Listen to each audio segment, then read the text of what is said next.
suvni oqishidan, shamolni esishidan, shishani sinishdan saqlab qolish imkoniyatim bor edi deb o'zingni g'amga tiqma. Chunki sindimi, demak sinish kerak. Qazo albatta amalga oshadi. Yillar o'tgandan keyin ko'rasan.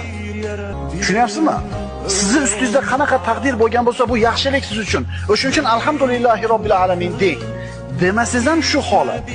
Desiz ham shu holat. Alloh senga taqdir qilgan narsa, birodar, albatta yaxshilik bo'ladi. Shunday bo'ldimi? Demak, shunda bitta yaxshilik bor.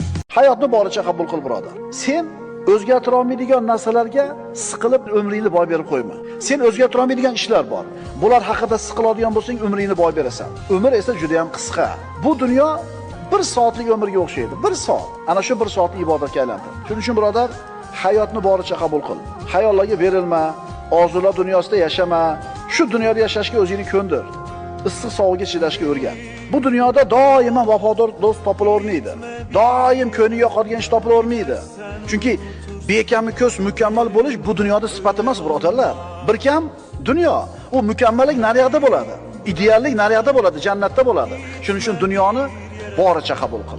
Sen o'zgartira olmaysanmi? Boricha qabul qil qo'y. Baxt nima desiz? Dunyo matohidan kimga nima yetmayotgan bo'lsa, shunga yetishlikni baxt deydi. Kambag'al boylikni baxt deydi. Kasal odam sog'ligini baxt deydi. Befarzand odam farzandni baxt deydi.